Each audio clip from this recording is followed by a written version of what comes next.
Meninos e meninas, sejam bem-vindos, sejam bem-vindas. Meu nome é Lenina Mattioli, mas pode me chamar de Lelê. E esse é o Lelê Pod, conversas não aleatórias com gente inteligente. E hoje eu tô com ele, com o Padre Rodrigo Natal.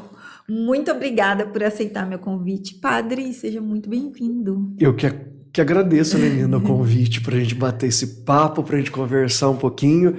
É sempre bom, muito bom a gente se encontrar e é sempre muito bom conversar um cadinho mais. Um cadinho mais. Vamos nós conversar e vamos conversar bastante. Bastante. E me fala uma coisa, o que te fez ser padre? Como uma pessoa tem um chamado, é uma vocação? O que acontece? Pois é, eu sou nascido em Cachoeira Paulista, aqui pertinho, né? A gente não sabe, a internet ela se desdobra de tantas formas, né? Sim. Cachoeira Paulista aqui pertinho da nossa cidade, Taubaté, e eu nasci lá em Cachoeira no dia de Natal. Eu me chamo Rodrigo Natal porque eu nasci no dia de Natal. Meus pais quiseram homenagear a data, que para nós cristãos é uma data especial, porque nos recorda o nascimento de Jesus. Então, meus pais, para homenagear essa data importante para nós, colocou Rodrigo Natal. Então, já estou explicando porque a gente já começa a entender que alguma coisa eu acho que já havia de especial para a minha história, né? Eu nunca gostei do nome Natal. Porque eu achava que, inclusive, era seu sobrenome, né? Não é meu sobrenome, não. Eu não gostava porque eu acredito que as pessoas também achavam que era sobrenome. Mas quando descobri que era nome e que era porque eu nasci no Natal, você imagina na infância, na adolescência, as piadinhas, né, que vinham, né? Por exemplo, se tivesse nascido no Carnaval, seria Rodrigo Carnaval. Páscoa, Rodrigo Pascal. Então passei uns bons anos da minha vida ouvindo isso. Mas depois eu até comecei a gostar, por conta, o meu nome é um nome muito popular, né, Rodrigo, né, os que têm mais os que são da minha geração. Então eu estudei sempre com muitos Rodrigos. Então, para distinguir, eu comecei a virar Natal, né? Eu não era porque muitos Rodrigos, precisava distinguir os Rodrigos, se não chamasse Rodrigo todo mundo ia olhar. Então eu comecei a virar Natal, então eu comecei a gostar mais ou menos ali no final da adolescência do meu nome. E deixa eu te perguntar uma coisa, você gostava de ter nascido no Natal, da nascimento? Lógico. Não, porque daí não tinha festa, né? Lógico que não, né? Ganhava um presente só?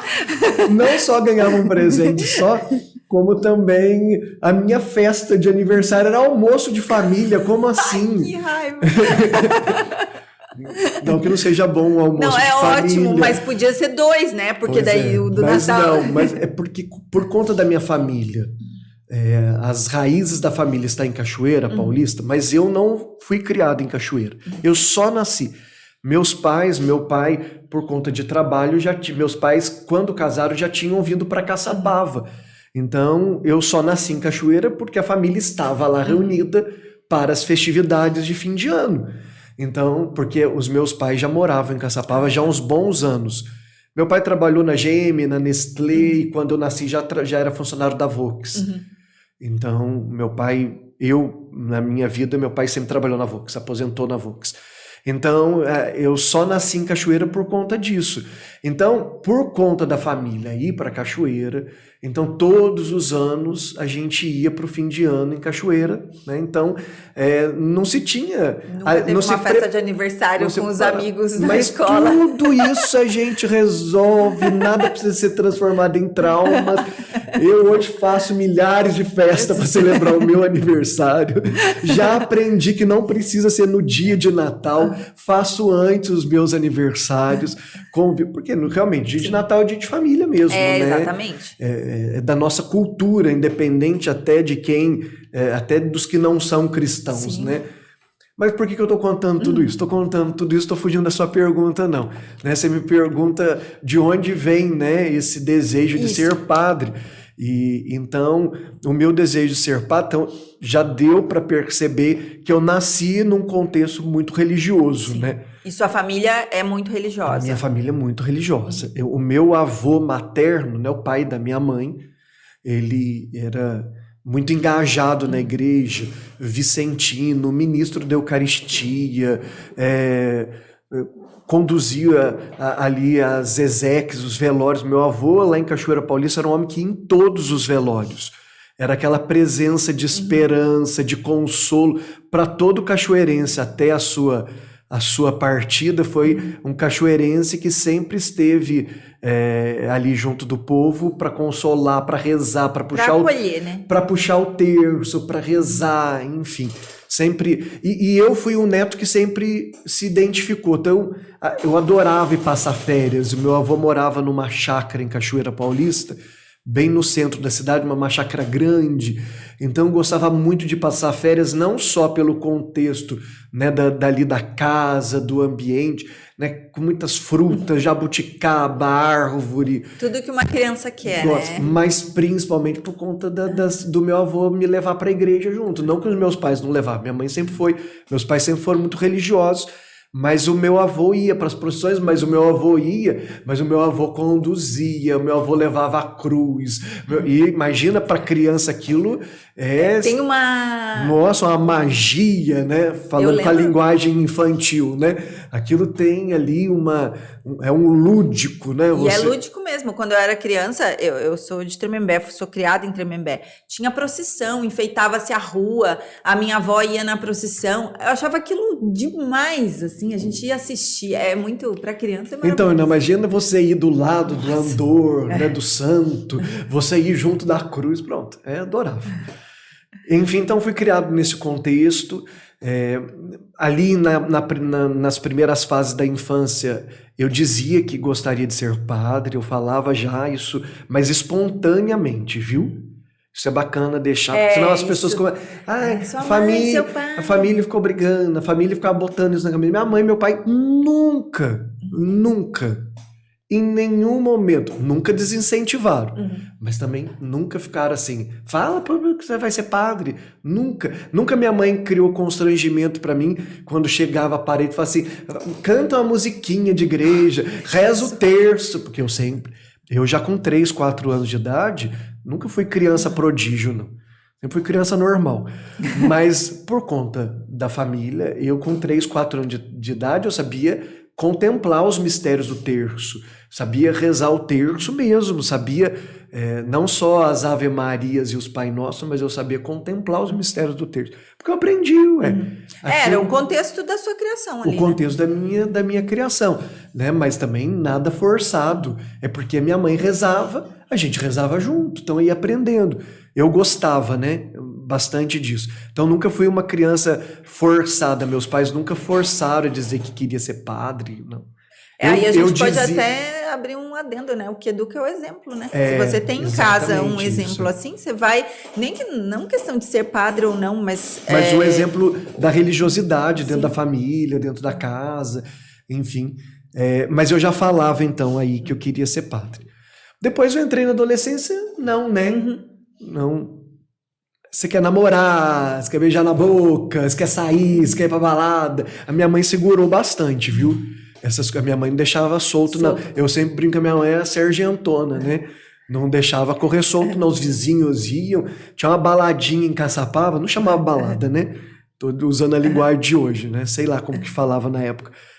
Nossa, mas era o meu sonho. Minha mãe não deixava. Todo mundo vai, mas você não é todo mundo. Você não é todo mundo. Nossa, perfeitamente se aplicou na minha educação. Minha mãe não dava boi, não. E quem mandava na minha casa é minha mãe. Era, né? Sua mãe. Ah, sempre foi. Meu pai sempre muito engajado no trabalho, né? Não que não participou da nossa educação, lógico que participou. Mas ali quem dava a palavra, quem conduzia a criação dos filhos, né? Minha mãe que sempre vai, não vai, pode, não pode, enfim. Aí depois que eu fiz Senai, né? Eu fiz mecânico de automóvel e manutenção de máquinas, por conta da família mesmo, né? Meu pai era metalúrgico, então o meu irmão fez Senai, foi para o campo também, né? Da indústria, lógico que eu também iria para o campo da indústria também. E aí fui. Você gostava? Gostar, acho que é muita coisa, né? Acho que eu não desgostava, mas gostar, me identificar, não, né? Meus pais me sugeriram e eu fiz. Com 14 anos de idade, acho que a gente nem tem tanta maturidade assim. Nenhuma. É bom até você... Até porque é uma coisa muito no campo das exatas, e a questão de exercer a função de padre é muito no campo de humanas, né? É bem divergente, assim. É assim. Mas aí fiz. Chegou um momento do curso ali, quando estava concluindo uma das fases, meu pai queria que eu fosse atuar, aí foi a hora que eu disse, né? Não vou atuar. Com quantos anos? 15, 16. Falei, não vou. Meu pai queria que eu fosse trabalhar de mecânico mesmo. Eu disse, não. Eu vou continuar no Senai fazendo um outro curso para me qualificar melhor, porque se eu for, eu vou para a indústria. Eu não quero ser mecânico de automóvel, né? Que foi meu primeiro curso. Eu quero ir para o ramo da indústria, porque aí abre mais o leque para mim. Então, ali com 15, 16 anos, eu disse que eu fui um pouquinho mais firme, né? Mas também sem... fazendo as escolhas da Escolhas vida. da vida, enfim, mas nada assim, nossa, que eles estavam me forçando a nada, não. Aí fiz mais um tempo ali no Senai, mais um curso, mas enfim, esses foram os meus primeiros passos. Mas ali no processo eu já comecei nesse período eu não estava nada religioso, não. Estava bem afastado da igreja, porque cansa muito, né? No meu período de Senai, estudava de manhã, de tarde, ainda de noite ia para fazer o ensino médio, né? Hoje, né? Porque ainda faz porque paralelo. Não era paralelo. Eu estudava 3 períodos no final de semana. Quero dormir, descansar. Eu quero ficar em casa. Ir pra balada. Mas eu nem era muito, né? Então, mas aí o que aconteceu? Aí nesse período que eu consegui, sabe, dar uns golpes na minha mãe. Já tinha lá meus 16, já... Aí que eu comecei a... também, né, porque eu sou o caçula, né? Eu sou de uma família de 2 filhos, né? O meu irmão é 8 anos mais velho que eu. Bem mais caçula, Eu sou bem caçula mesmo. Porque assim, meus pais... Minha mãe queria ter um filho só. Meu pai queria ter um time de futebol. Aí a minha mãe conversava e falava que queria ter um filho só. Então, teve meu irmão. Aí depois de um tempo, meu pai insistia bastante para ter mais filhos. Aí eles conversaram e falaram assim, vamos ter mais um, né? Bacana, vamos. Meu irmão chama Ronaldo, já estava bem criadinho, né? Já era adulto, basicamente, nessa época, assim. Você era adolescente, ele Não, mas eu tô dizendo quando meus pais decidiram que ia ter mais um filho. Meu irmão já tinha quase 8 anos. Então já tava uma criança já grandinha. Sim. Aí minha mãe falou, então, vamos ter... Então, foi quando meus pais, então, me tiveram, né? Então eu sou caçula, né? Então você imagina, o filhinho da mamãe, né? Nem tenho vergonha de dizer isso, não. Sou mesmo. E o meu irmão nem teve ciúmes também, não. Meu irmão muito tranquilo. Ele já era mais adulto, né? Isso. Conforme foi crescendo também, ele... Tinha tido o tempo dele já também. Teve o tempo dele. E outra coisa, quando eu tinha, acho que 6, 7 anos, meu irmão já namorava. Meu irmão começou a namorar muito cedo. Meu irmão casou com 20 anos. Casou muito cedo também. Casado até hoje. Já tem mais de 30 anos que é casado. Enfim, então...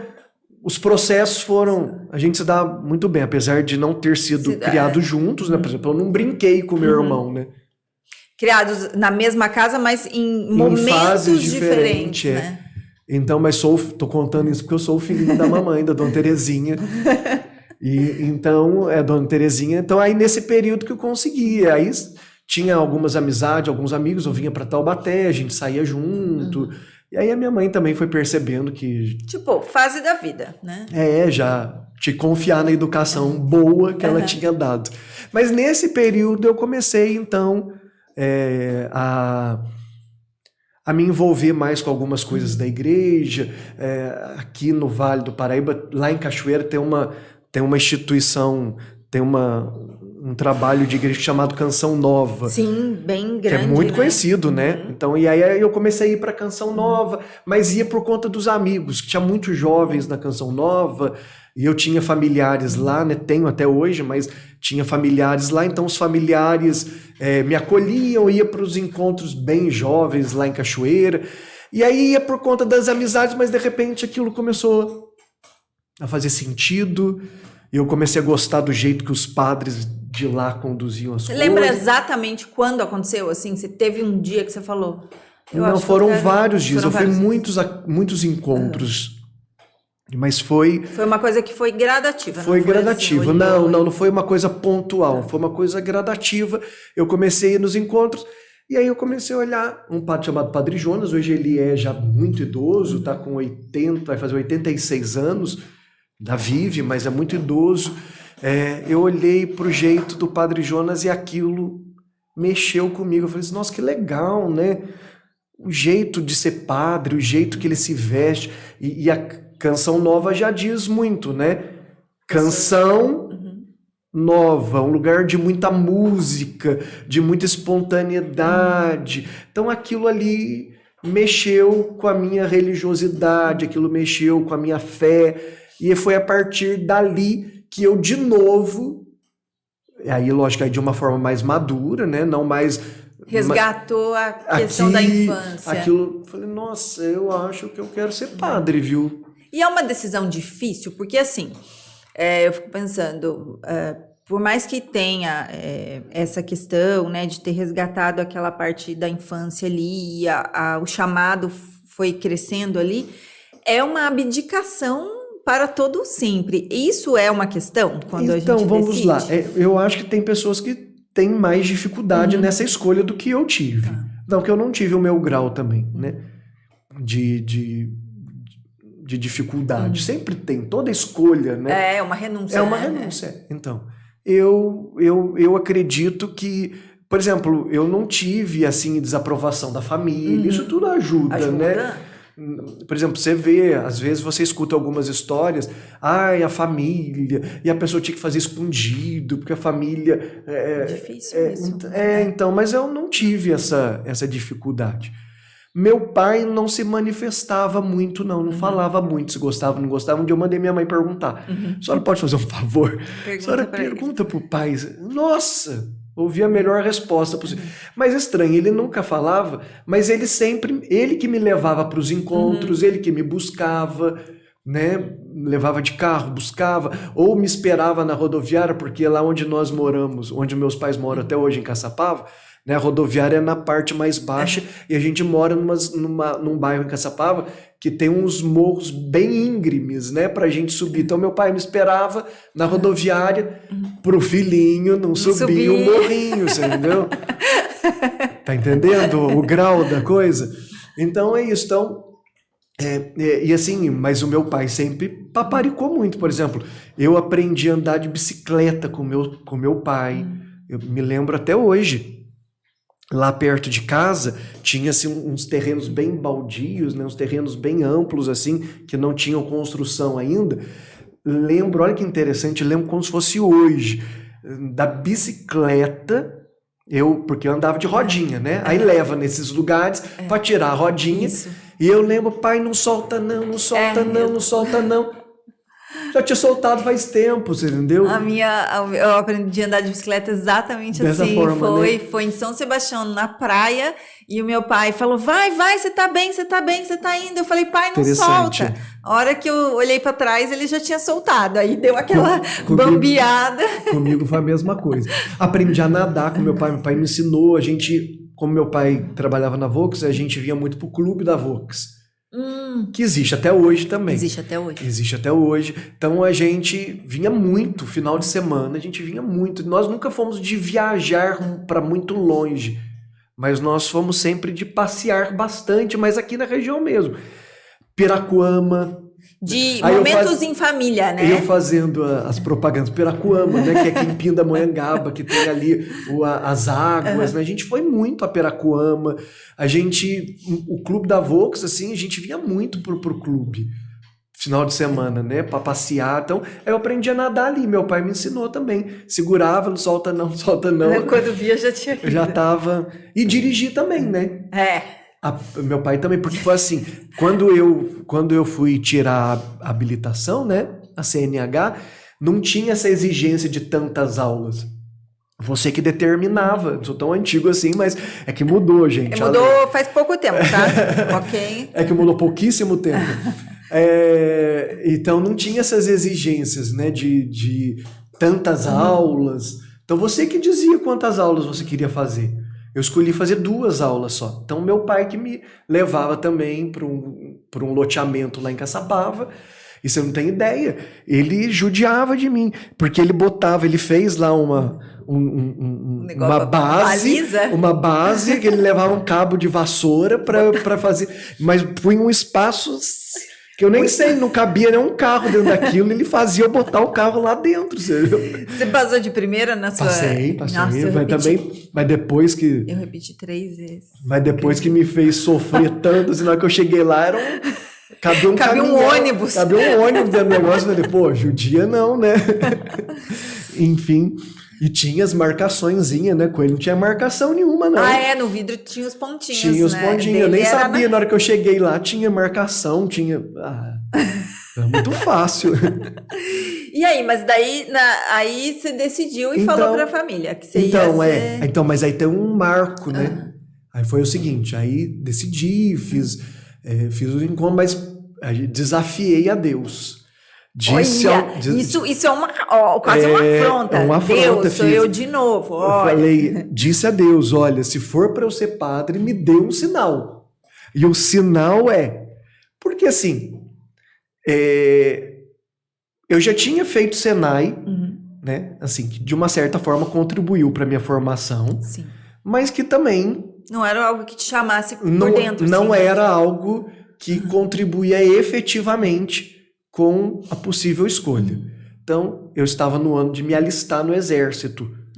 Então eu disse, se for para este caminho, que eu estou sentindo que o Senhor está me chamando, não vai contribuir efetivamente eu passar um ano perdido dentro do exército. Muito pelo contrário. Então, qual é o sinal que eu quero? Quero ser dispensado. Me dê sinal que no mesmo instante eu vou ser padre. Menina do céu. Meu irmão tinha feito o alistamento dele em São José dos Campos. Meu irmão serviu a aeronáutica, que é mais tranquilo. Sim. E o de Caçapava fuja, né? O de Caçapava é horrível. É infantaria, ele é linha de frente, então o negócio lá é punk, né? Eu conheço porque, assim, quando você entra na faculdade, geralmente os meninos, eles pedem dispensa e eles servem depois. Grande parte dos meninos da minha sala, e depois de médicos, eles foram pro exército e alguns pra infantaria em Caçapava. Sofreram muito, muito, porque é muito duro ali. O treinamento é puxado porque pelo que eu entendo, pelo que me explicaram, eles são uma equipe que vai à frente, né? Por isso, uma possível guerra, enfim. Não estava com excedente lá em São José e eu tive que me alistar em Caçapava. Não pude me alistar, pronto, né? Ferrou tudo. Não pude me alistar na aeronáutica, onde eu queria, e aí tive que me alistar em Caçapava mesmo, que era a minha cidade. Me alistei em Caçapava. E aí teve lá o dia que era para ir, no primeiro dia. Aí chego lá, aí, enfim... Isso no exame para admissão, não? Isso, já no primeiro dia. Primeiro dia. Vem cá fazer o exame e tal. E aí um capitão vira para mim e fala para mim assim, você quer servir? Aí eu falei, estranho, né? Deve ser pegadinha, que a gente sempre pensa, né? Que é pegadinha. Sim. Aí eu perguntei pra ele, é pra eu falar a verdade? Eu falei, se eu tô perguntando, se eu não quisesse que você respondesse, eu não estaria perguntando, eu tô perguntando. Você quer servir? Aí eu fui e disse pra ele assim, olha, se é pra dizer a verdade, eu não quero. Mas antes ele já tinha perguntado quantos graus eu usava. Na época eu usava acho que 2 ou 3 graus de óculos, né? Era o meu grau. Aí ele foi e falou assim, pode se vestir, você, porque você ficava... Não lembro se ficava de roupa íntima ou se ficava de shorts na época. Hoje eu acho que é de shorts que fica, mas na época eu acho que ficava de cueca. pode vestir você. E eu fui dispensado na primeira. O cara olhou pra mim e me dispensou. Aí o que eu entendi? Deus tinha dado sinal, mas Ué, se eu pedi um sinal, entendeu? Mesmo que não fosse, virou, né? Porque mas era, né?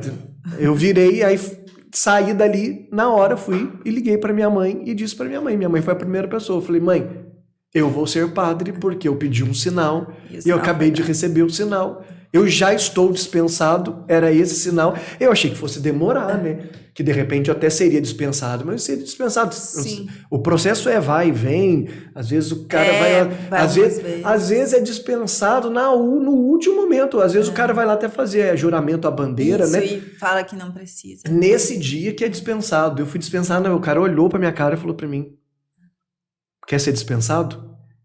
Quero, ué. E aí ele foi dispensado, então foi ali que eu disse a primeira vez pra minha família que eu ia ser padre, que eu queria não. Ali eu já coloquei na afirmativa. Né? Ali eu falei assim, eu vou ser padre. E seu avô, quando você falou que ia ser não, padre? Mas o meu avô morreu, eu era criança, meu avô morreu, eu tinha 10 anos, meu avô não me viu ficar padre. Só pra você ter uma ideia, eu não te contei isso. O sonho do meu avô era ter um filho padre. Meu avô teve 4 filhos, homens, e 4 filhas mulheres, né? Minha mãe é uma das 4.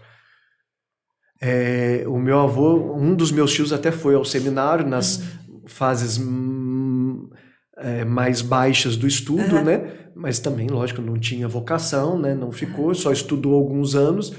Mas o sonho do meu avô... Meu avô era muito amigo dos padres ali da região de Cachoeira. No enterro do meu avô, né? Sei lá, tinha mais de 20 padres. Ele passava por todas as... Na casa do meu avô, por exemplo, os filhos do meu avô, né, os meus tios, tinham bispos como padrinhos de tão próximo que o meu avô era dos bispos, dos padres, você entendeu? E interessante, né? Não teve um filho, mas teve um neto. E tem um fato muito legal para te contar, é que, por exemplo, lá em Cachoeira Paulista tinha um padre que tinha muitas imagens, e eu sempre gostei muito das imagens, né? Porque eu brincava, enquanto criança, de fazer procissão. Até porque você acompanhava o seu avô na procissão. E eu gostava muito de brincar. Então eu tinha os Playmobils, então eu fazia as procissõezinhas, ia na frente o carro de polícia, igualzinho procissão mesmo, com os batedores na frente, para o povo poder rezar. Então, Playmobilzinho, tudo um atrás do outro. Tudo em fileirinha assim, entendeu? Bonitinho e tal. Então, eu gostava de imagens, porque para eu fazer procissão tinha que ter imagem, né? Sim. Então, eu montava os andorzinhos, né? Pedia flor pra vizinha, fazia o andorzinho com as florzinhas, tudo lá.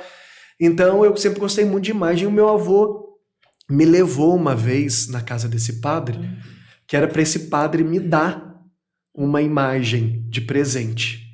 Nossa, pra mim foi o evento, né? O presente, o evento. Eu tenho a imagem até hoje. De qual... E que eu vou te contar.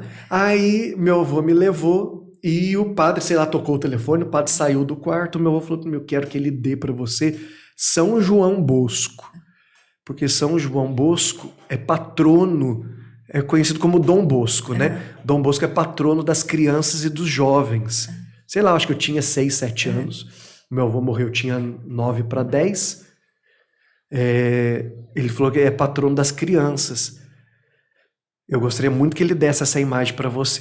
Ele voltou e não me deu uma imagem de São Sebastião. Interessante, né? Não entendi nada, fiquei com a imagem de São Sebastião o resto da minha vida, tá lá em casa até hoje. Mas o interessante é que depois, quando eu fiz os encontros, porque a gente faz o encontro, né? Quando a gente decide que quer ser padre, a gente primeiro passa por uma fase de acompanhamento. Eu vou te perguntar como que é esse processo. A gente passa por um processo de acompanhamento. A gente se apresenta para o padre da igreja, daí a gente fala assim, olha, eu gostaria de fazer encontro vocacional. E ele encaminha a gente. Aí eu fui para os encontros vocacionais, com outros rapazes, ser acompanhado, para ver mesmo, né? Se era isso mesmo. Se era isso mesmo, aí fui para esses encontros e aí fiz todo um ano de encontro, foi um ano inteiro de encontro, uma vez por mês. Tipo uma aula?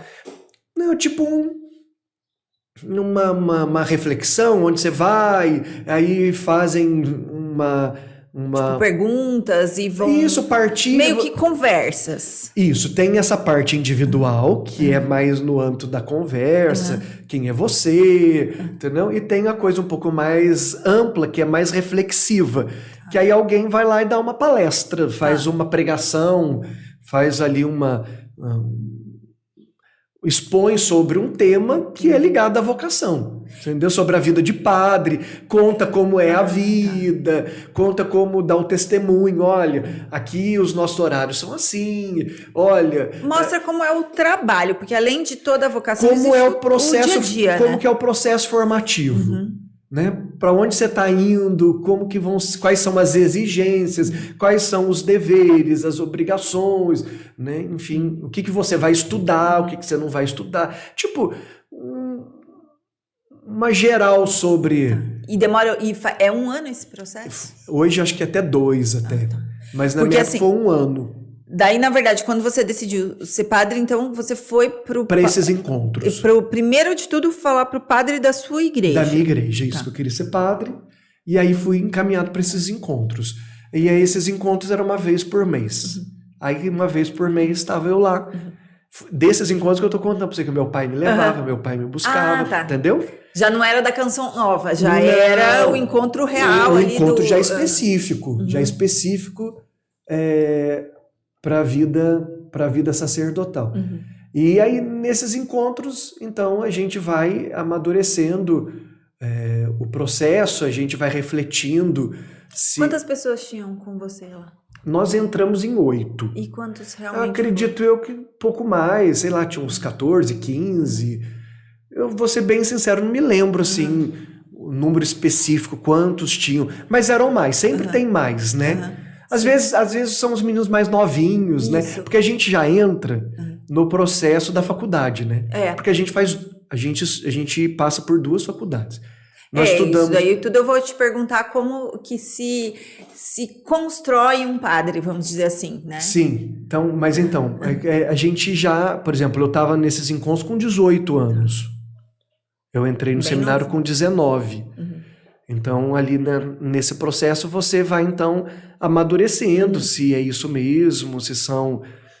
Então, eu fiz 1 ano todo de encontro, e neste 1 ano todo, também foi me ajudando a discernir se era isso mesmo. Né? Se era isso mesmo. E eu fui sempre me identificando mais, fui gostando muito, achando isso muito legal, isso me...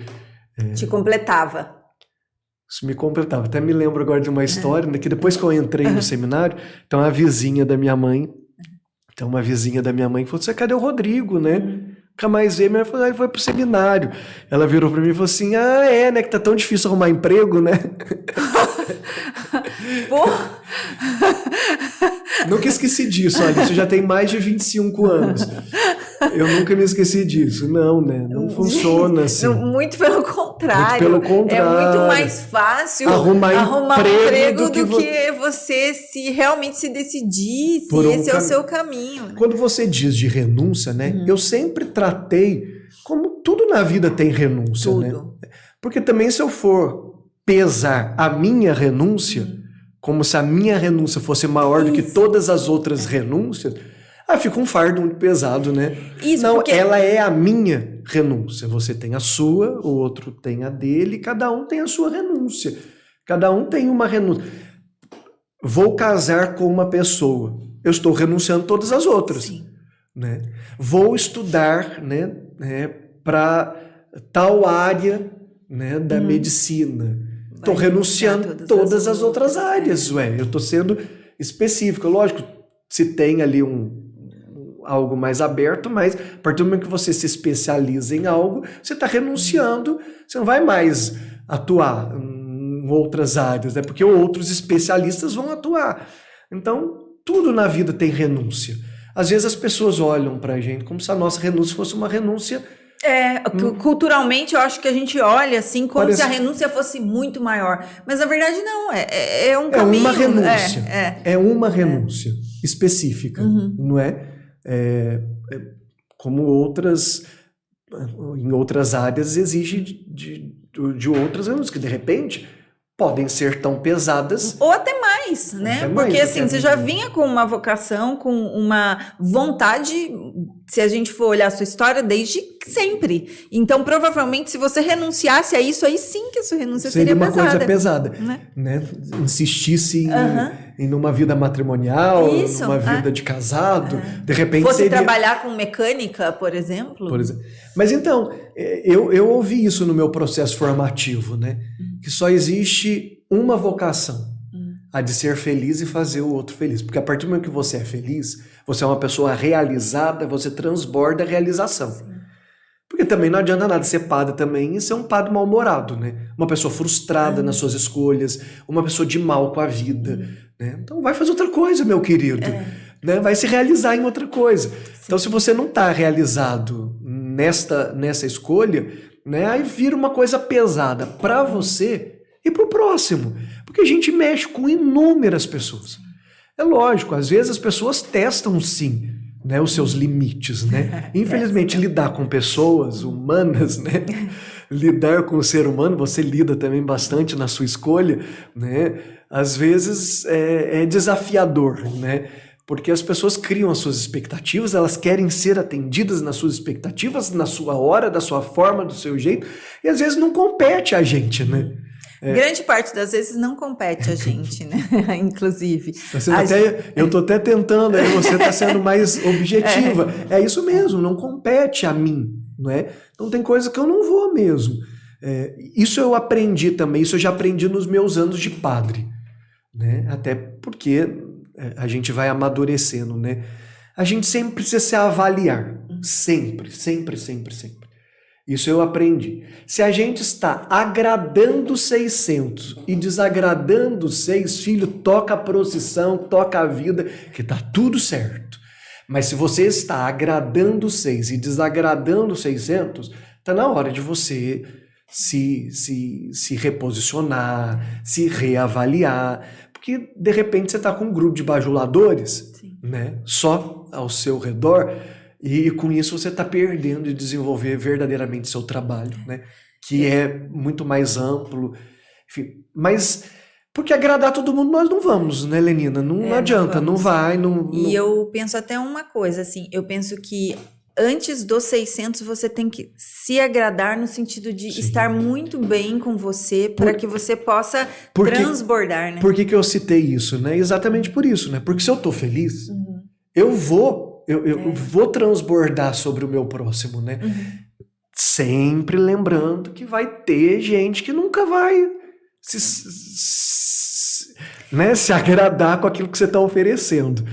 Enfim, é como você disse, aí não compete a gente. Aí é uma frustração pessoal. Aí é a pessoa que tem que se trabalhar, ela que tem que procurar, né? Aí profissionais que, de repente, transcende daquilo que compete mesmo a gente, né? São outros profissionais, né? Isso mesmo, compete até, por exemplo, a minha especialidade, a sua especialidade, compete, mesmo, né? Assim, algo, procurar uma ajuda psicológica, se entender primeiro para depois querer exigir do outro, querer né? Exigir do outro, A gente só consegue movimentar as nossas peças no joguinho de xadrez. Isso e mesmo. Aí, se a gente movimenta a gente bem, a gente coloca as outras pessoas bem também, né? Porque daí todo mundo vai se posicionando ali. Mas aí, depois desse um ano de avaliação vocacional aí entram para as faculdades, é isso? São duas faculdades. Aí fui aprovado, né? Aprova. Fui aprovado pela equipe que me acompanhou, né? Não, realmente, vamos dar oportunidade para ele conhecer um pouco mais da vocação. É rígido isso, né? Porque, assim, eu imagino que... Por que eu contei aquela história da vizinha, da vizinha que falou do emprego, né? Tem gente que acha que, por exemplo, quando você opta por uma vida, né, religiosa, que você tá fugindo de algo. Ficou frustrado num namoro, não foi correspondido no amor e foi se esconder dentro do seminário. Ou porque não está realizado numa escolha profissional, é que só sobrou a vida religiosa como opção, nenhum, né? Não faz sentido mesmo. Até pelo processo, que é um processo exigente, não é? Você tem que querer mesmo, né? Senão você desiste antes. Porque se você não tem jeito para a coisa... o processo não vai favorecer para você permanecer. Em alguma forma, o processo vai te expelir, porque você está fora do seu ambiente, você está fora do seu processo, está fora... Pode ter alguém que passe? Pode, tudo na vida. Tem médico que não é médico, né? Você tá entendendo o que eu tô querendo dizer? Tem padre que não é padre, tá entendendo? Mas assim... No sentido assim, a pessoa foi extremamente infeliz, ela insistiu naquilo, ela viu por diversas vezes que não era, por teimosia, ela foi, tá, isso tem jeito, tudo que é lugar tem. Mas aparece, né? Aparece. No rosto, isso, eu digo assim, não é nem que aparece no rosto, no jeito, nas atitudes, porque assim, você não consegue, no fim das contas, fingir uma coisa que não é. É aquilo que a gente já refletiu aqui. Só existe uma vocação. A de ser feliz e de transbordar essa felicidade. Se você não é feliz, você não transborda. Então, mas o processo em si, ele é um processo já exigente. Você vai morar com vários rapazes, Durante esse processo. Isso, porque você vai para as faculdades, né? Você vai estudar... Daí, depois que passou nesse 1 ano, aí que vai para as faculdades. Exatamente. Entrou no seminário. Tá. O que é entrar no seminário? Isso é isso que eu quero saber. O que tem dentro do seminário? Não tem nada demais. Não, mas assim... Eu tô falando, não tem nada demais. Só que você vai ter você vai ter uma disciplina de vida. É um colégio interno. É isso? Isso, é interno, isso é. Você vai morar no seminário. Vai morar no seminário. Isso. Parece colégio interno, parece uma coisa... parece uma coisa pesada. Pesada, não é isso. Mas para entender é isso. É algo interno. Eu deixo a casa dos meus pais, da minha família, e vou morar dentro de um espaço onde eu vou aprender a disciplina religiosa. E quanto tempo? Ou seja, o que eu vou ter ali? Eu vou ter disciplina de oração, eu vou ter disciplina de celebração, a gente vai rezar todos os dias, vai ter missa todos os dias, eu vou ajudar a cuidar da casa, então vai competir a mim a organização da casa, cada um tem o seu quarto. Né? Mas aí você que cuida da casa, ali você vai ter uma intensificação na espiritualidade, você vai aprender um pouco mais, você vai ter formação mais específica, espaço para estudo, porque aí entra na faculdade, a gente estuda 3 anos de filosofia e 4 de teologia, nós fazemos 2 faculdades. São 7 anos. São 7 anos, isso. 7, 8... Depende, aí tem essa variação do processo. Às vezes dentro do processo também tem 1 ano ou outro que aí fica no campo só tipo do estágio. Faz 1 ano inteiro de estágio, que a gente chama de estágio pastoral. Ou não. Isso tem a sua variação de diocese para diocese, de ordem religiosa, de opção de instituto religioso que a pessoa escolhe. E porque o seu seminário era em Caçapava? O meu seminário foi em Taubaté. Isso, exatamente. Vim morar em Taubaté. Eu estou em Taubaté há 20 e poucos anos. Que é os meus anos de estudo, mais os meus anos de padre. E aí vim para Taubaté, fiz filosofia na Unital e teologia na Deoniana, na faculdade Deoniana.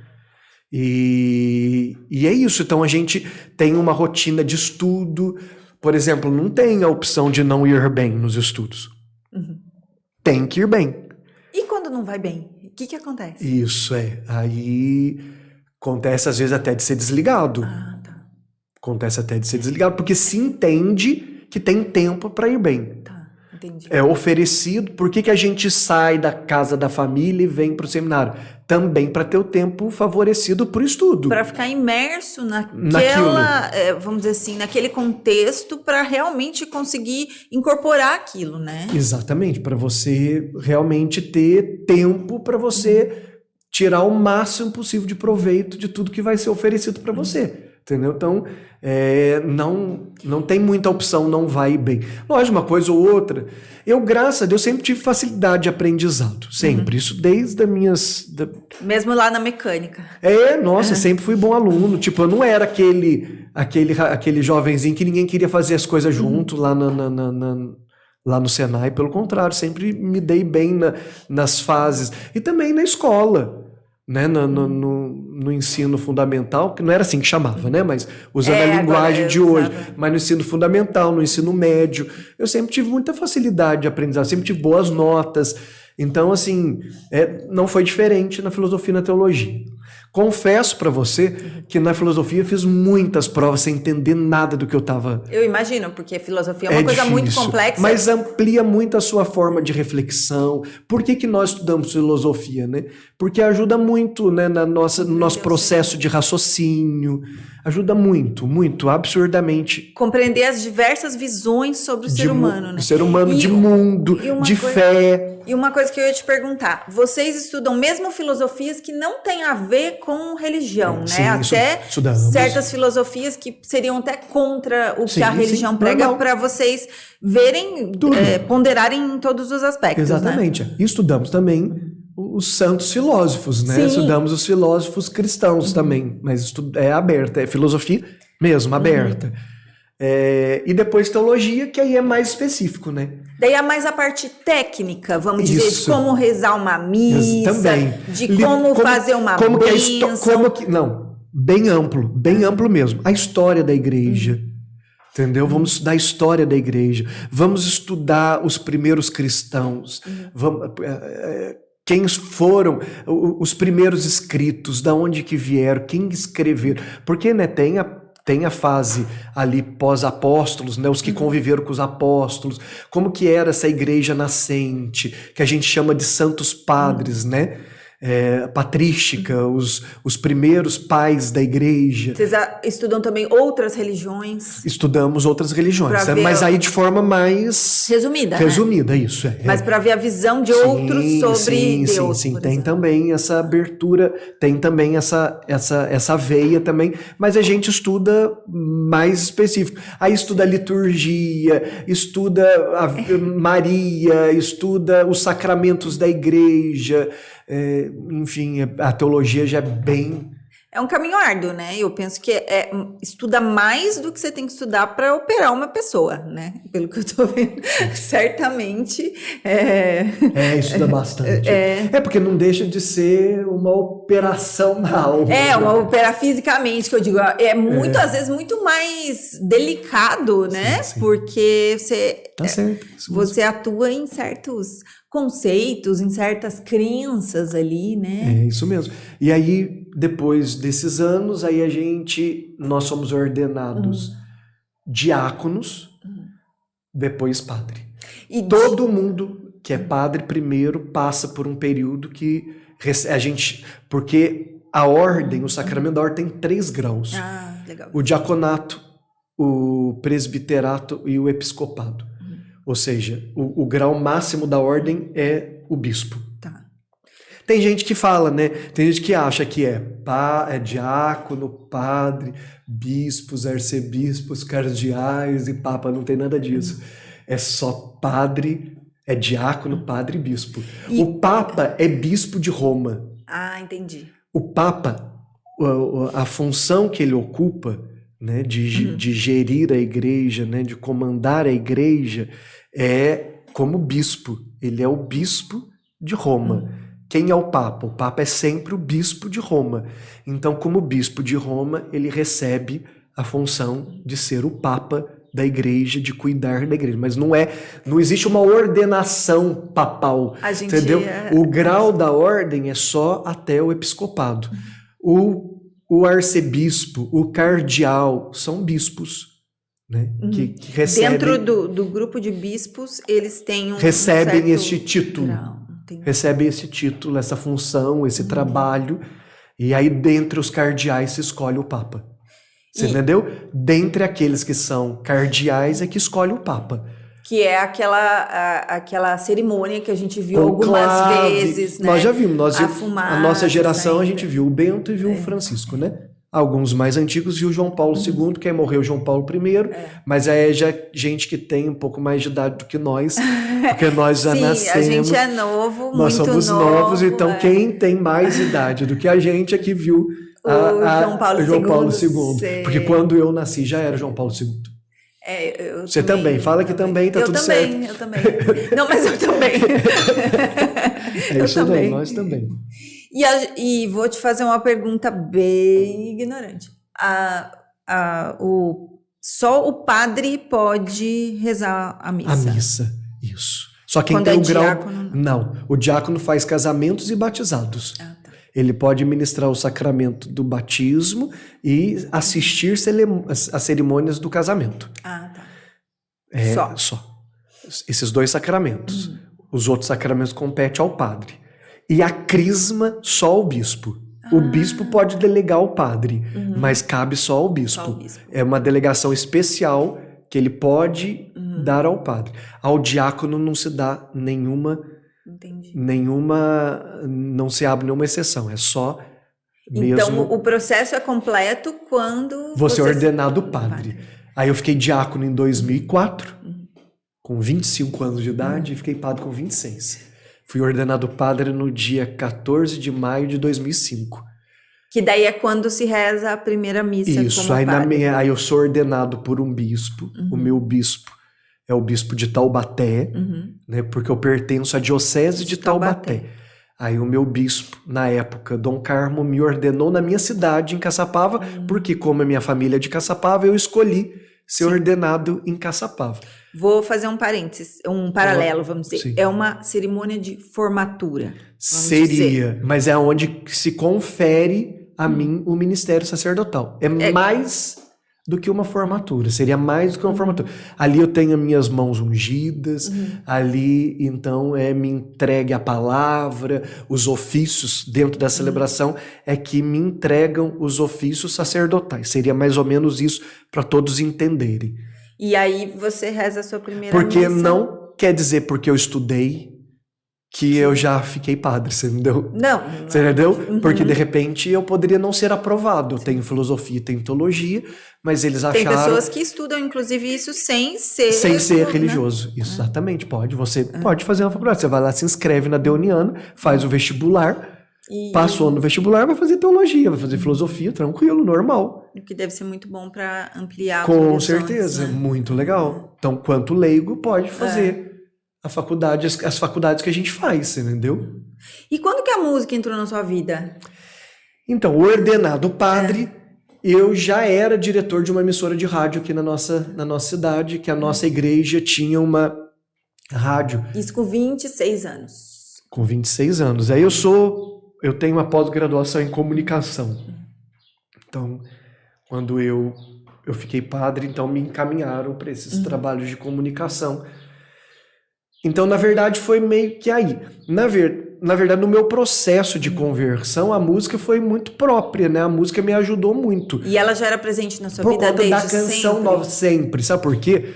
Quando eu me lembro disso, na minha infância, eu tive muita dificuldade de aprender a tomar remédio.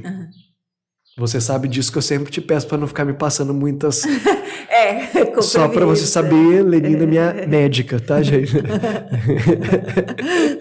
Pois é, aí eu fico pedindo para não ficar passando muito comprimido. Se pudesse, é uma injeção, eu prefiro, ou um soro, eu tô sempre preferindo. Mas hoje eu já tomo comprimido normal, lógico. Vida adulta já me exigiu algumas vezes. Já me exigiu bastante. Então, mas eu nunca gostei de tomar remédio. Então, minha mãe sempre me levou para tomar injeção. Eu, por exemplo, ficava com a garganta ruim, tomava Bezetacil. Quem toma Bezetacil numa boa é capaz de tá preparado para a vida, filho. Tá preparado para a vida. Aí tomava Bezetacil. E aí, na primeira vez que eu me lembro disso, que eu fui tomar Bezetacil, aí para agradar o filhinho da mamãe, eu ganhei um disco. Na época do Balão Mágico, LP, bolachão, vinil, né? Para as pessoas entenderem, não existia CD. Ganhei um vinil da Turma do Balão Mágico, que era o grupo infantil na época, que cantava canções que até hoje todo mundo conhece. Todo mundo conhece. São canções dos anos 80 dos clássicas. Anos exatamente, clássicas ao extremo. E eu ganhei o disco do Balão Mágico, então a música tá aí desde a infância, presente na minha história. Sempre gostei muito de música. E vieram os outros, né, da minha infância, Xuxa. Nós fomos... Porque era assim, hoje você dá um celular para criança, antes dá uma televisão. Sim. Você botava a criança sentada na frente da televisão. E assim eu fui criado. Minha mamãe botou lá eu sentado na frente da televisão. E a gente brincava. Eu brincava de apresentar quando eu era criança. Eu também adorava brincar de televisão também. Nossa, Nossa. Eu digo que se eu não fosse padre, eu queria ser ator global. E global, não é de outra emissora, não. Tinha que ser da Globo, porque tinha que ser da principal. Nossa, eu apresentava o Jornal Nacional. Viu? Não é qualquer jornal, tá vendo? Não, era o Jornal Nacional. É das Boa minhas. Noite. Mas e aí, quando você começou a cantar, assim, certo. na Canção Nova? Não, então, na minha paróquia, na minha igreja, eu cantava. Entrei no seminário, isso ficou um pouco adormecido. Quando eu fiquei padre, eu percebi que muito colaborava para as minhas pregações. Aí foi dentro das pregações que eu voltei a cantar. Eu escolhi uma canção que tinha a ver com aquilo que eu tinha falado e eu terminava as minhas reflexões cantando. Já mudou totalmente. Totalmente, assim, né? totalmente. Isso ajudou muito as pessoas a entenderem a mensagem. A música é como se fosse um fertilizante da semente que foi lançada. Ela ajuda a brotar a mensagem, ela ajuda a tocar as notas. Eu acho que tocam a gente meio que uma coisa de vibração diferente da gente falar, né? Mas aí, oficialmente, o meu primeiro álbum gravado, o meu primeiro CD, ainda era no CD, que também já é antigo. Passamos por todas as fases. Então, mas o meu primeiro álbum musical é de 2012. É muito tempo de estrada aí, né? 10 anos eu tenho agora, tô fazendo esse ano. Agora em dezembro, mês que vem, né? No mês de dezembro, não sei quando que vai passar, mas se for dezembro ou não for, é sempre atemporal, tudo. É atemporal, eu não me lembro. Eu acho que vai passar antes de dezembro. Então, é tudo muito atemporal a nossa conversa. Então, é em dezembro de 2022, ou já vai ter acontecido, ou estará acontecendo, completo 10 anos do meu primeiro álbum. 10 anos já. Daí vai fazer um show de comemoração? Então, na verdade, eu tô lançando um outro álbum para celebrar. Gravei aí algumas canções, mas eu não sei. Na verdade, o ano passa muito rápido. Muito rápido. Né, menina? Que é isso? Piscou, já estamos no Natal de novo, no seu aniversário de novo. Pois é, já. Meu aniversário de 44 anos. A vida passa, filha, muito rápido. E aí, então, eu não sei como que eu vou celebrar. Se eu já celebro esse ano, se eu vou celebrar durante o próximo ano, ao curso do próximo ano, porque, na verdade, eu lancei o álbum, e no ano de 2013 foi o ano que eu divulguei muito o álbum. Muitas coisas foram acontecendo pelo álbum gravado, né? Então, eu ainda não sei bem como que nós vamos fechar. Mas, então, são 10 anos. Nesses 10 anos, na verdade, são 4 álbuns. Os álbuns se chamam O Melhor Virá, que é o primeiro. O segundo chama A Vitória é Nossa, o terceiro chama Jericó, e esse ano, porque na verdade agora a gente lança singles, né? Isso, mas eu compilei todos os meus singles de 2020 e 2021 e lancei um álbum esse ano chamado Grandes Coisas. Formou um álbum com 12 canções, coloquei ali algumas, tinha 3 canções do álbum Jericó que eu tinha gravado com participação. Desde que eu comecei a gravar, eu tenho sempre o carinho dos cantores católicos cantando comigo, né? Cantores que me evangelizaram, né? Que me ajudaram no meu processo de experiência, né? Das minhas experiências espirituais.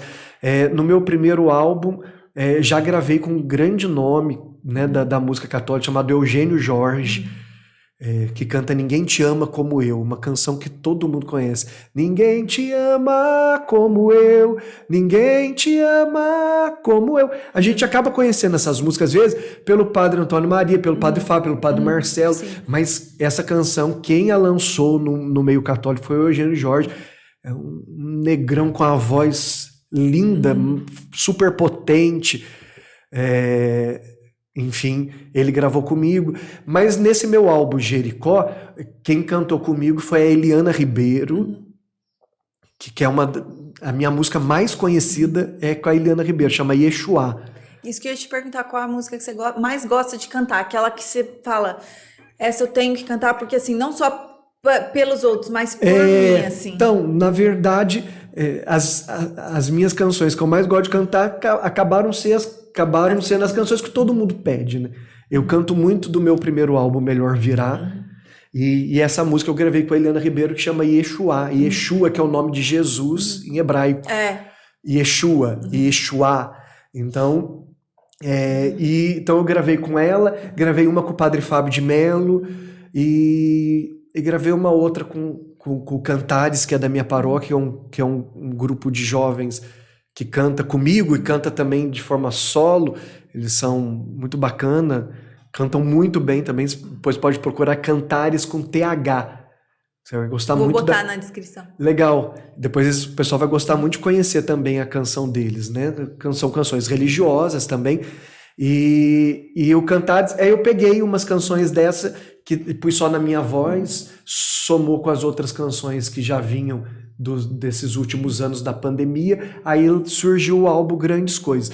Mas já estou lançando um outro, já lancei uma canção em honra a São Miguel Arcanjo. Nós somos muito devotos, né, do Arcanjo Miguel. Eu vejo as orações. É o arcanjo da batalha, né? Lá do livro do Apocalipse, que lutou contra o dragão, a antiga serpente, o inimigo de Deus. Enfim, ele tem ali, dentro daquilo que a gente acredita na hierarquia celeste, né? Na hierarquia dos anjos, tem ali um papel singular, especial. Então, como a gente reza muito a São Miguel, gravei uma canção inédita no meu repertório, a São Miguel. Vou agora, esse mês de novembro, estou lançando uma canção de Nossa Senhora. É a minha primeira música, a Virgem Maria. Nos meus outros trabalhos eu nunca tinha gravado, por não ter tido a oportunidade mesmo de escolher ou de compor uma canção à Mãe de Jesus. Então, você compõe? Componho também, mas pouco. Tá. Pouco. Sempre em parceria, pouca coisa. Hoje as minhas canções têm sido de parceiros, de amigos que eu peço, olha, eu queria gravar uma canção assim, você não compõe pra mim? Aí eles compõem pra mim, entendeu? Faço um briefingzinho, olha, gostaria que tivesse isso, a gente reza bastante isso.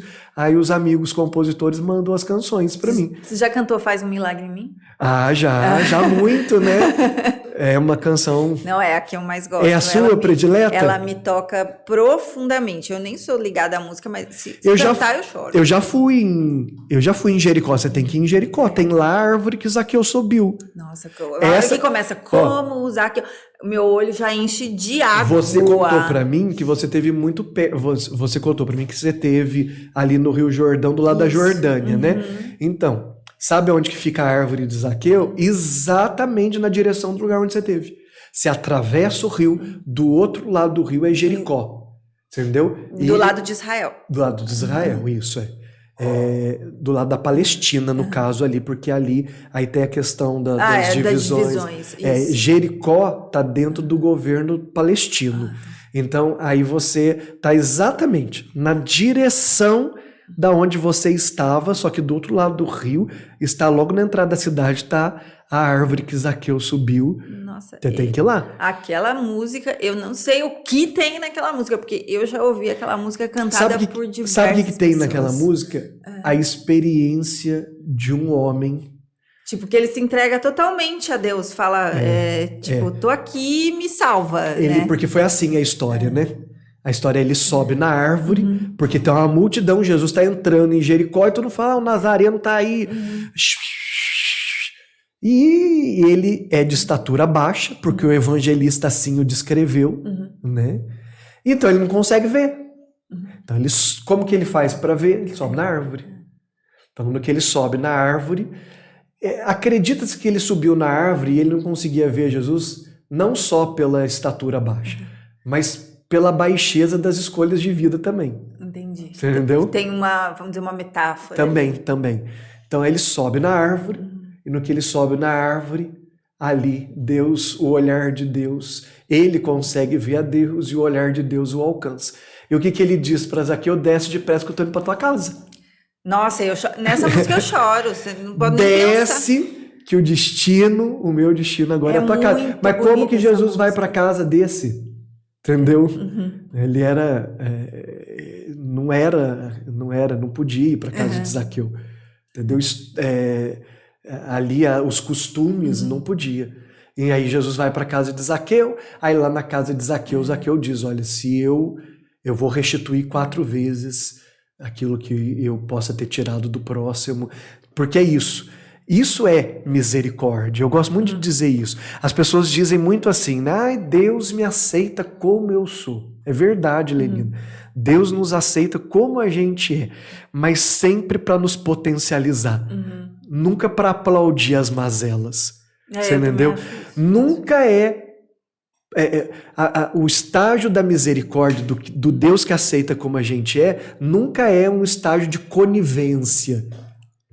Ah, Deus aceita o ladrão como ele é, verdade? É como um pai aceitar um filho, independente de como ele seja, mas querendo que aquele filho melhore. Né? Que ele melhore, exatamente. Tá, um ladrão, um ato de corrupção. Lógico que Deus ama a todos, mas sempre para te tirar daquele lugar, né? Para te tirar daquela condição, para te colocar num lugar melhor. Então a mesma coisa. Lá Zaqueu experimentou tanto de Deus que ele diz, né? Quem vai ler lá a passagem bíblica vai ver que ele diz, olha, ele está extremamente motivado, ele está extremamente convertido, né, a uma proposta melhor, a um caminho melhor. Então eu acredito que seja isso que te toque. É uma canção que realmente pede para Jesus entrar na casa da gente, porque quando ele entra, realmente as ordens, as coisas têm uma nova ordem. Quando ele entra, a gente reflete de uma forma diferente, enfim, a gente acaba tendo uma visão profundamente, gente. Eu já escutei essa música, acho que Não, mas é uma música extremamente batida. Vezes, na voz de Deus e o mundo. Porque é uma canção que atingiu até o meio secular, né? Não é uma canção que ficou só nos muros da igreja, Não, né? é uma canção... É uma canção evangélica, né? Mas é uma canção que acabou sendo cantada por católicos, por não católicos, por não religiosos, por não... Né? Ela é uma canção que eu acho que todo mundo conhece, entra na minha casa. Me toca profundamente. Fala como Zaqueu...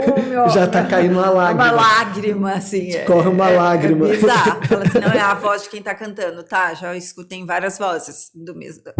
Me afetou da mesma maneira. Te alcançou do mesmo jeito, alcançou seu coração da mesma forma. E me fala uma coisa, pra gente encerrar, mas eu preciso perguntar isso. É que o papo vai indo, a gente... Nossa, conversamos bastante. Me fala de um milagre que você tenha presenciado, que você possa contar, assim, que te marcou profundamente. Você, como padre, já viu muitos milagres. Eu penso que eu já soube de histórias de muitos milagres. Mas me conta um, assim, que... Vamos lá. Hoje eu sou padre na paróquia São Sebastião, aqui em Taubaté, onde eu estou há 12 anos. Estou completando esse mês 12 anos. Já é um tempo significativo. A gente, padre... A gente acaba sendo transferido, a gente acaba mudando bastante. Então, mas eu estou nesse trabalho há 12 anos. Sou responsável pela paróquia São Sebastião. Lá eu cuido espiritualmente e materialmente também. É lógico que isso é acompanhado pelo bispo, por uma equipe de fiéis que eu escolho. Então, mas a gente administra pastoralmente e também a gente administra materialmente o espaço, a paróquia São Sebastião.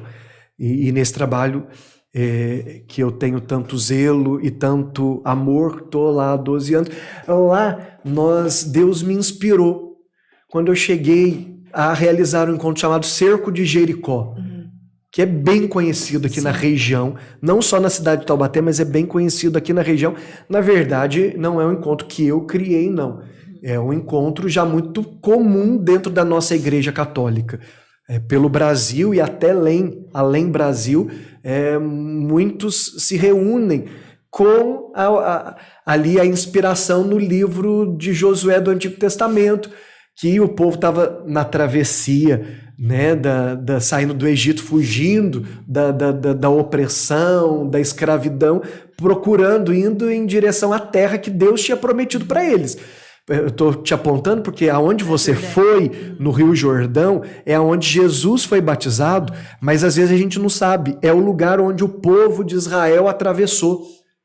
Por que Jesus é batizado ali? Porque neste mesmo lugar onde Deus está conduzindo o seu povo, em Jesus, Deus está ampliando o seu povo. Você entendeu? Quando Jesus é ali batizado por João Batista no mesmo lugar, Deus está dizendo que em Jesus ele está criando um novo povo, ele está ampliando o seu povo.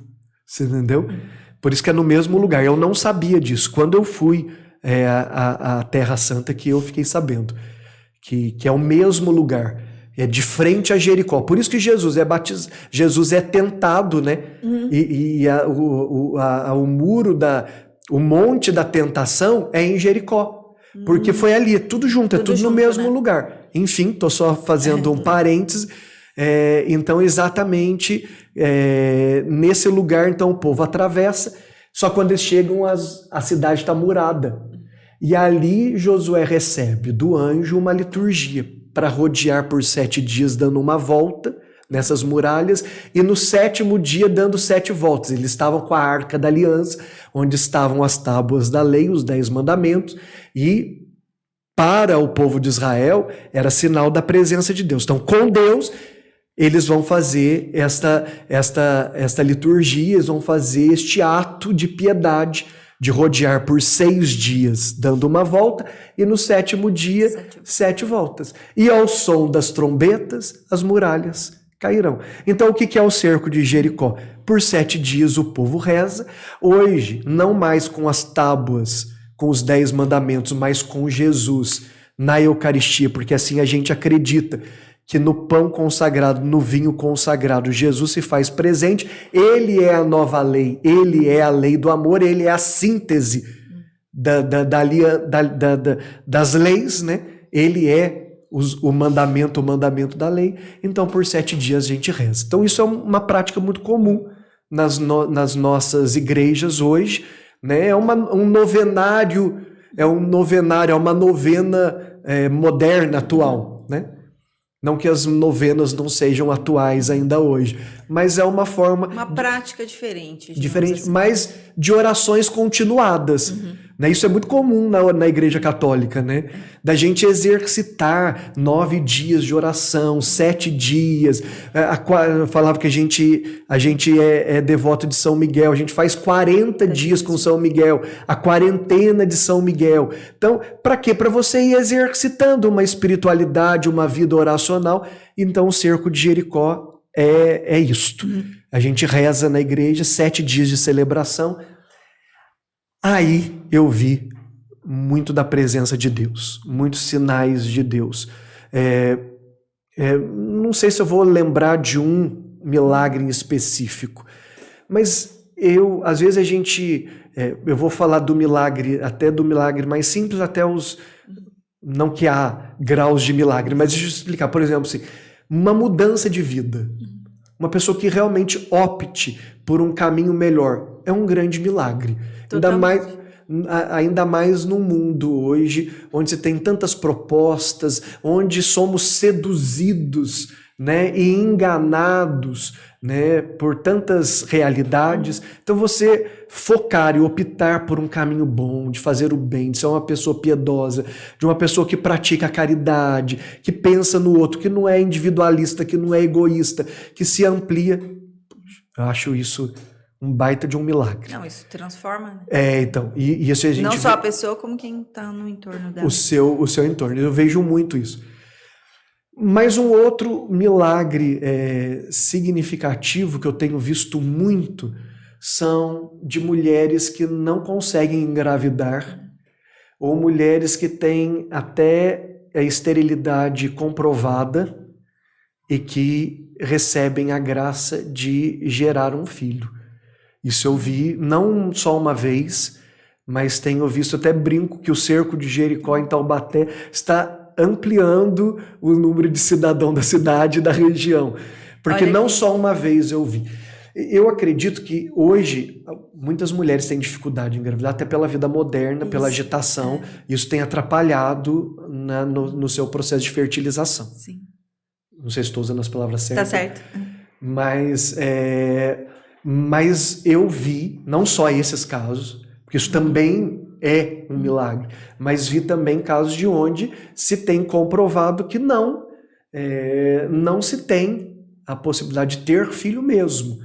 E as pessoas vêm me contar, vêm me testemunhar, sei te dizer 3, 4, 5 já me... Eu vou te falar que no consultório eu escuto essas histórias. Né?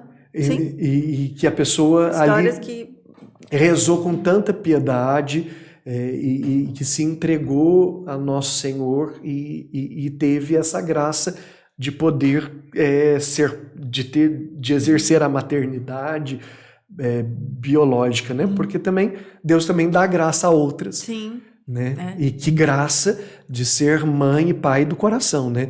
De ter a coragem, que também é um milagre, também é um milagre de poder adotar uma criança. Eu diria que talvez uma coragem maior, né? Com certeza.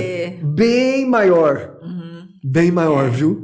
Porque daí você se abre para uma pessoa que... E às vezes, assim, mandou de outro pai, de outra mãe, mas tinha que estar ali aquela criança, né? Isso mesmo. Então a gente acaba vendo essas realidades, isso é muito transformador. Câncer, processos avançados de câncer, até diagnosticado, com diagnóstico médico de que não tem, reversão, não né? tem, e a gente vê a graça acontecendo. E são nesses encontros onde eu tenho a oportunidade, o privilégio de ouvir essas... E até depois, né, no cotidiano, as pessoas acabam voltando e contando e testemunhando e me dizendo, olha, foi aqui que nós rezamos e nós conseguimos essa graça. Aí vem trazer o filho, né? Eu já até batizei. Vem trazer o filho, não podia engravidar, engravidou depois. E eu batizei. E trouxe para que eu batizasse, né?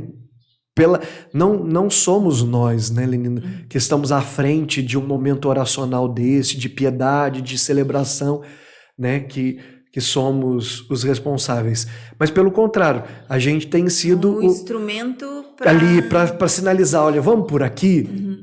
De repente nós estamos muito perdidos, mas vamos por aqui, que a gente tem visto que tem dado certo. Faz este itinerário, olha, vai por aqui. Vocês são o GPS, né? Isso, um GPS da fé, vai por aqui que dá certo. E é lógico, as pessoas acabam se enchendo de gratidão, né? É graça de Deus, mas vem agradecer por ter sido o GPS, porque ela chegou no lugar, ela chegou em Deus, porque ela podia ter se perdido, mas ali teve uma sinaleta, ali teve algo que pontou para ela, e foram esses encontros, foram as canções, foi o momento oracional, foi a missa, foi a celebração, foi o momento da adoração a Jesus, que aí ela, enfim...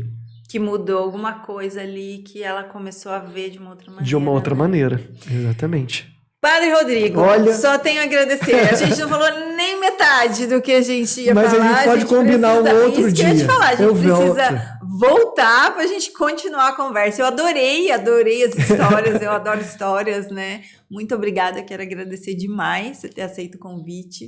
Muito obrigada por você que ficou até aqui. Se inscreva no canal, ative as notificações e obrigada, Padre. Eu que agradeço também os que te seguem, que te acompanham, pela acolhida, né, neste dia, e que Deus abençoe a todos com muita paz, com muita prosperidade, com muita luz, que a gente possa ser um diferencial por onde a gente passa, né? Que a gente se alimentando de fé, a gente possa ser esse sinal esse sinal que liga, que une, esse sinal de transformação.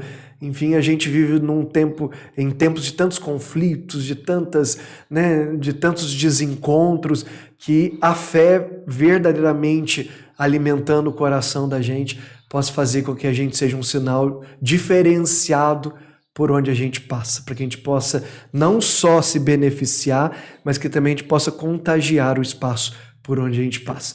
Deus te abençoe, que você tenha um bom êxito no seu itinerário, e a gente vai se encontrando. Muito obrigada, Padre. Deus te abençoe, Lenina, muita paz, Obrigada, viu? amém.